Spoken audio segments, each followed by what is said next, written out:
विनंती करतो काय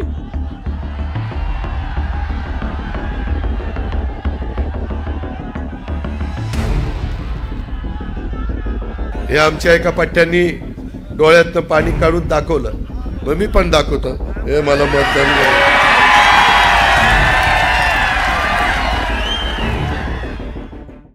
हा जो आपला स्वाभिमानी महाराष्ट्र आहे ना, तो आपल्याला घडवायचा आहे.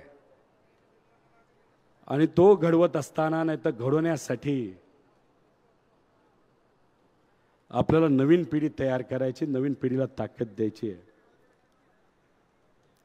आणि जोपर्यंत नवी पिढी ही ती जबाबदारी घेत नाही, नाही तर जबाबदारी घेण्याच्या लेवलची होत नाही, तोपर्यंत मी माझे डोळे मिटणार नाही, असे पवार साहेबांचे शब्द होते.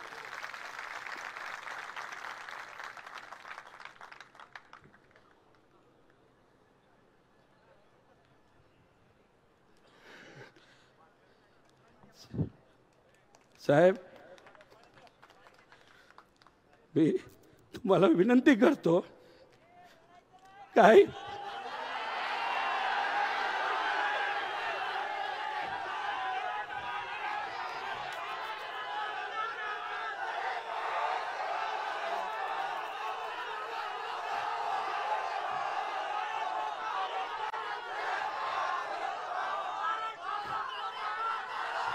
साहेब, मी तुम्हाला विनंती करतो, हे जे वक्तव्य तुम्ही केलं ते कृपा करून तुम्ही परत करू नका. तुम्ही आमचा जीव आहात, तुम्ही आमची आत्मा आहात. जे जे लोक तुम्हाला त्रास देतात, जे जे मोठे नेते किती असले तरी तुमच्याबद्दल काही ते बोलले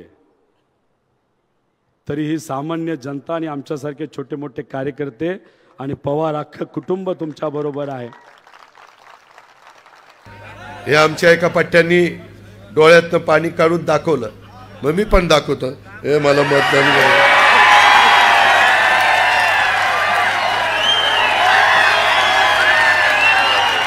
अरे काय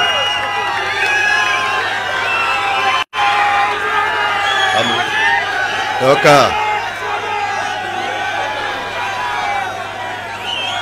ही असली नौटंकी बारामतीकर खपून घेणार नाही.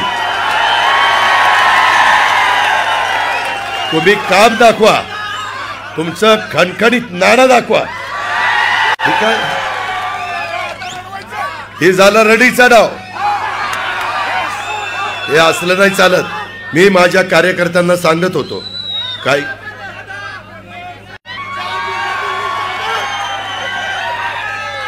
मी तुम्हाला सगळ्यांना सांगत होतो की काही काही जण ते करणार. अरे यांना जिल्हा परिषदेची तिकीट मी दिली, गळ्याच्यान खोटं बोलत नाही.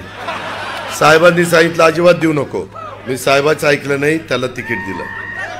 त्यानंतर तो म्हणला हडपसरला उभं राहायचं, म्हणलं तिथं नाही देणार तुला, चेतनची आम्ही तयारी करतोय, तू कर्जत जामखेडला जा, तिथं आम्ही सगळे प्रयत्न करू, मदत करू.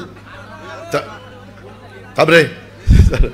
त्याच्यामध्ये ह्या पद्धतीनं आणि आज तुम्ही माझ्यावर, आता आम्ही तुम्हाला राजकारणाचे बाळकडू पाजलेले आहेत, दाखवलेले आहे, आणि तुम्ही आमच्यावर टीका करता.